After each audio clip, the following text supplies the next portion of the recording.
the playoffs, I think that'll be a win for them, right? Just even making the playoffs, let alone a conference championship. So because of that, they're pretenders. They're just holding that spot. Not to be too brutally honest, but I think they're just holding that spot for right now. But I do like their team. Disclaimer: I do like what they're doing, but they're a little bit off of it still yet. Then we get to the wild card teams. The Packers, I think they are serious contenders to make a conference championship.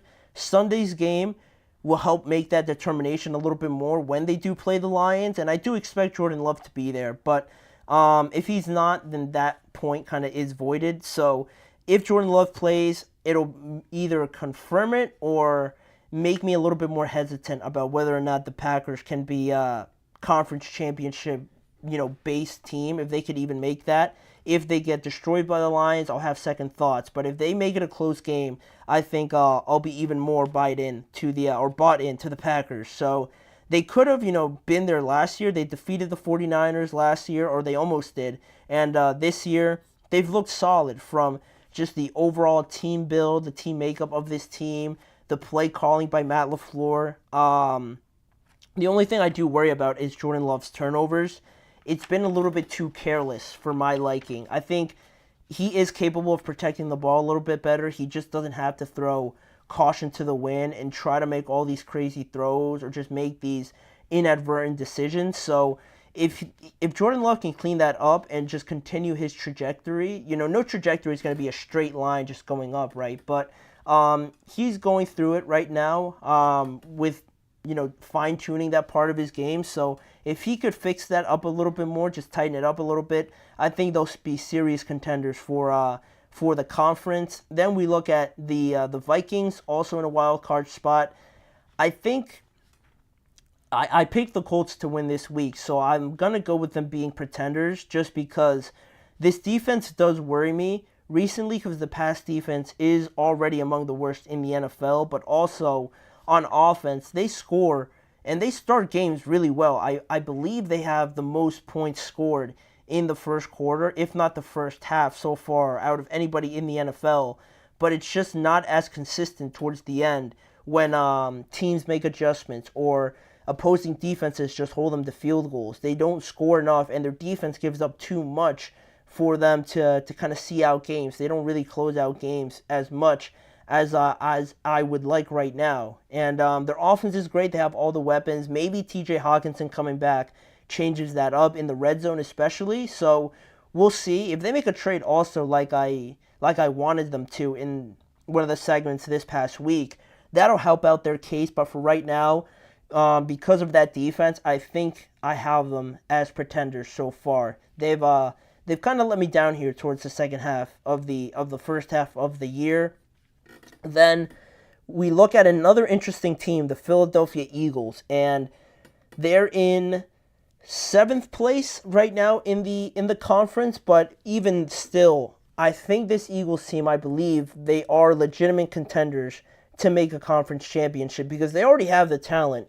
The talent is already there. The talent is what everybody dreams of having, right? Saquon, AJ, Smitty, Goddard, a great offensive line. The talent has been there, but it just needed to meet the game planning and the execution that I think we're starting to see a little bit more. They found something that I think Jalen is comfortable with, and this defense is starting to impact games and leave their thumbprint, their footprint on how these games go. They're creating turnovers, they're getting to the quarterback, and things like that. I think they're starting to turn a corner now, surely, and they're right there with Washington too for the division. So based on how those games go, they haven't played against each other yet. They could go on a little bit of a run here, and it would be funny just because last year, this is around the time they started to kind of fall off. So if they rectify that, they have pretty much everything to be in the conference championship, I do believe. Then some of the fringe teams here, I had the Bears as pretenders. I just think they're not ready yet. The Buccaneers, I have them as pretenders. A lot of injuries, and their defense is not that solid, not that locked down overall. So I think they've just been a little bit unlucky there. And they already lost 2 games to the Falcons too for that division. So it's going to be pretty tough for the Bucs. Then the Seahawks I have as pretenders. They have a pretty leaky defense. Their defense doesn't really hold up well against the pass or the run, really. So they're also prone to just becoming one dimensional, to just trying to throw themselves out of games. So I don't really think that's a great method to try and get to the playoffs. So the Seahawks are pretenders and the Cowboys are pretenders. There's no way they make it to a conference championship. Then the last two teams, the 49ers and the Rams, to go along with that division from what I've been talking about this episode in the game predictions, both the 49ers and the Rams are contenders. I think either one of them can win this division, and they could go on a little bit of a run here, considering the fact that the 49ers have Christian McCaffrey coming back. They're going to have Dre Greenlaw coming back and Talanoa Hufanga. And I think after the bye week, there's something like 16-2 over the last couple seasons. So this is their time to make a run. They're 4-4. They're at a spot where maybe people didn't think they would be. They can make a run here with their big guns coming back. They could certainly just steamroll a lot of teams. The way Kittle's been playing too, they could go on a run. And the talent that they have too, they can make a conference championship, surely. And the Rams as well. I'm convinced about this offense. If they can stay healthy, which is the biggest thing, they have literally everything that you would need. Kyren, much like all these other teams, they have Kyren, Puka Nacua, Cooper Kupp, a great head coach, a defense that's underrated and very exciting to watch. I really believe, based on what I've seen from them so far, that they could beat anybody in this division and stack up well, I think, against any other team in this conference. So, that's where I feel the Rams are. They could be my dark horse to sneakily win this conference, and I'm not even joking. I really like the Rams going forward, but that's everybody in the NFC. That's everybody that I think is capable of making a conference championship, but we still have the other conference to get to. We're going to go through the AFC quickly when we come back after this last break on the show.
Thank you guys for joining me here on the last segment of today's show. Much like we just talked about in the NFC conference, deciphering between contenders and pretenders, we're going to go through the AFC conference and do the exact same thing here in a conference that I don't think has as many good teams involved in it, but the top teams, the heavy hitters, are all very close to each other. And depending on how the seedings go, the playoffs in the AFC might be a little bit more unpredictable, I think would be the word I would use, than the NFC, because the heavy hitters are all very close to each other. So we're starting off with the Kansas City Chiefs. They are obviously series contenders. Their defense is very good, allowing 17 points per game. And despite all the injuries, right, they still score a respectable 25 points per game as well, with Patrick Mahomes not necessarily playing to his level. And I've liked how they've rearranged or re-identified themselves as a run-heavy, defensive-based team, where in the past, right, they excited everybody with Patrick throwing bombs down the field, Kelsey going crazy in the middle of the field, and that was their identity. Not to say that they can't do it anymore, but I like how they're able to change and become this tough, just in-your-face, run-heavy team with Kareem Hunt and this defense of Steve Spagnuolo playing very well. They are obviously serious contenders. They've won the last 2 Super Bowls, so they fit the bill for making a conference championship. Then the number 2 seed, funny enough, is the Pittsburgh Steelers. I did not think they would be here. I don't think many people did, but they have one of the best defenses in the NFL, 14 points per game allowed so far. Najee Harris, a lot of people won't talk about it. He is looking great, and a big reason why this offense is looking pretty good, and a big reason why Najee is doing very well is because the offensive line isn't getting the credit I think that they've earned so far from what it used to be over the last year or 2 seasons, how awful it was for them to be producing right now as they are. Plus Russell Wilson coming in, obviously, and having the accuracy, the poise, the experience that he has. A lot of defenses have to respect that, so they complement each other very well.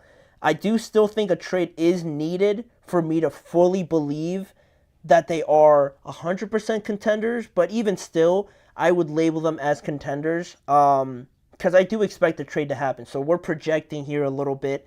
Bear with me. I think they will be making a trade, and therefore I have them as contenders once they add another wide receiver. Then the number 3 seed, we have the Buffalo Bills, obviously contenders as well. Josh Allen playing at an MVP level. Amari Cooper alone. Having him on the team already makes this team better, honestly. And then with him on the team now, not only does he make everybody better, but he does exactly that. He makes everybody better.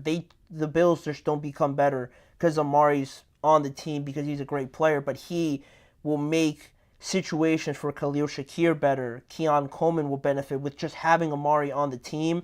It makes the rest of this offense go at a lot higher rate. Plus, the running game, too, is very good with Ray Davis, the rookie running back, James Cook, obviously, and Josh Allen also being involved with his legs.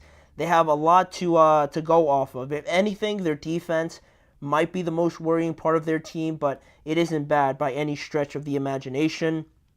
They are also contenders to make that conference championship. Then we have the Houston Texans. Even though they've disappointed me yesterday, and the outlook of this team I don't think is necessarily where I thought it would be, I still have them as contenders. Their defense is very good. They're top 3 in passing yards allowed and top 4 in getting to the quarterback in sacks. So, yes, they have their problems to fix on the offensive side of the ball. I think that'll help out a lot when Nico Collins comes back. So, because of that, they're right on the brink, right? They could have easily been moved into pretenders, but I have confidence in CJ Stroud. I think it's fair to say he is one of the best young quarterbacks, if not the best young quarterback in the NFL. They have enough to get it done. Christian Harris is also coming back sooner rather than later, so they'll stay in the contenders part of this discussion. Then we get into the wild card teams. We have the Denver Broncos. At this point, I would label them as pretenders just because their offense doesn't necessarily scare a lot of people, I would think. They're bottom 3 in passing offense. They have a rookie quarterback who, Bo Nix, to his credit, is playing better than I thought he was. And this entire Broncos team is playing better than I thought they were. But I just feel like when they've played good teams like the Seahawks, like the Steelers, and the Chargers as well, they've lost all of those games. So, yes, they've been able to beat some of the worst teams in the NFL, some of the worst off teams, but they're in a good spot. They're also a team that I think would just benefit or would classify making the playoffs as a win, considering what they had to go through in the offseason.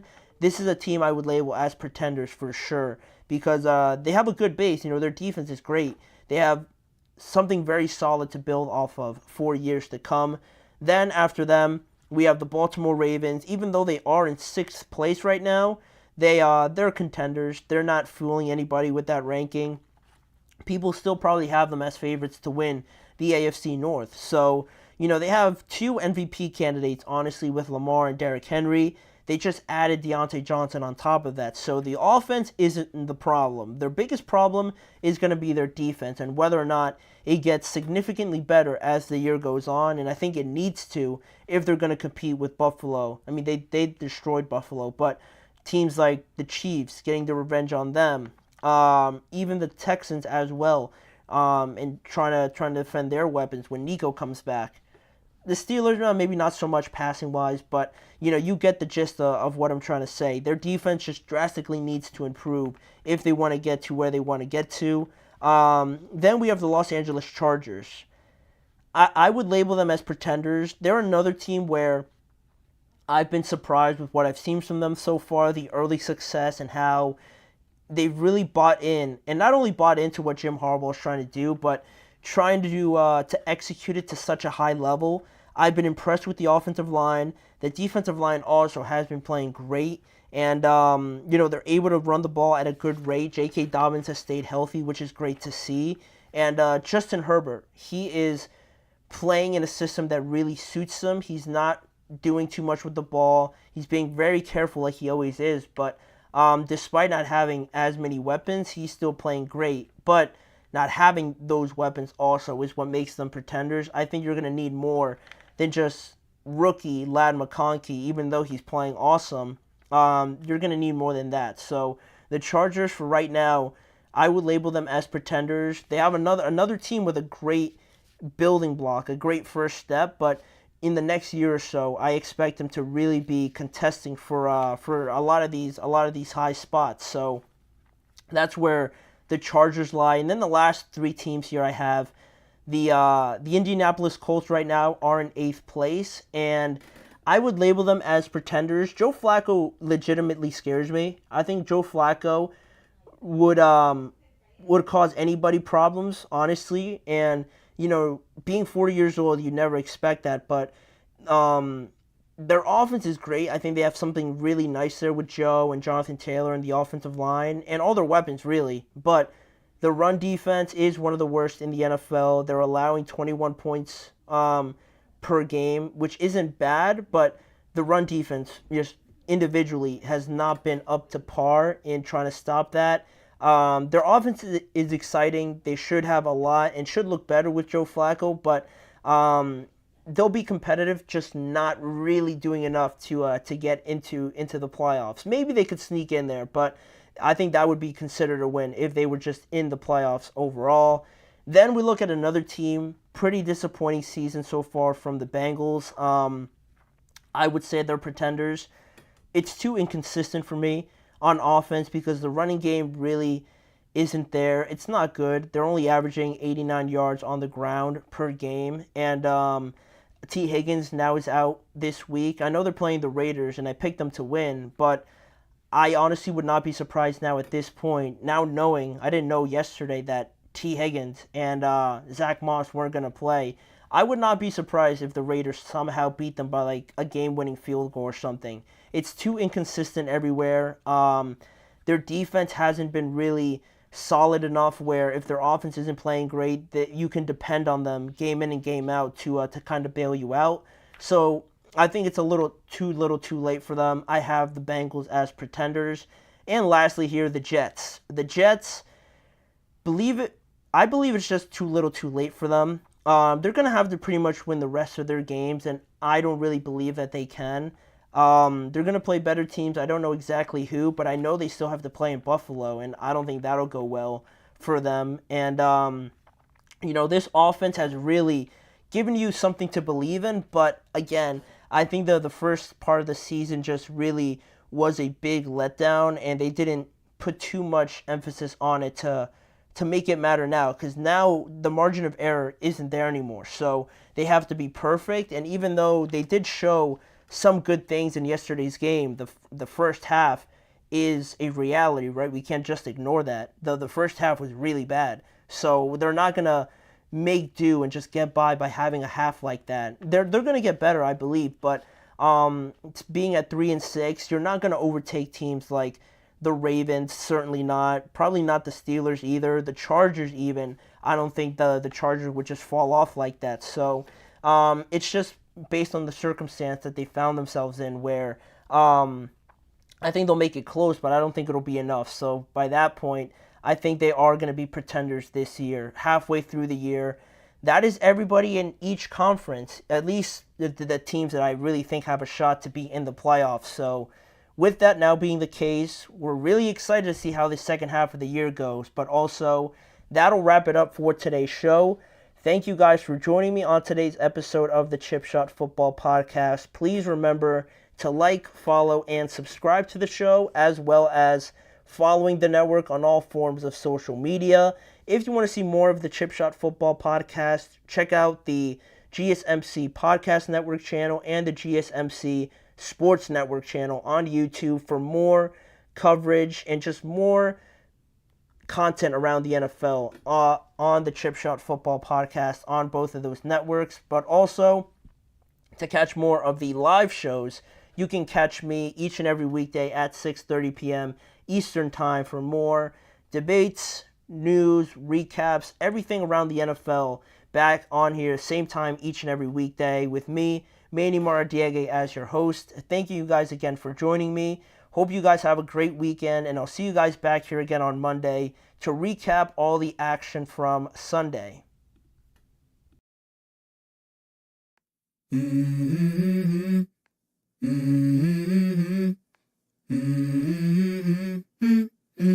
Let's go. I wake up to a little bit of drool on my pillow, feel like it's gonna be a bad day. Yeah, I'm tired of shit, and the coffee ain't hit yet, damn ain't that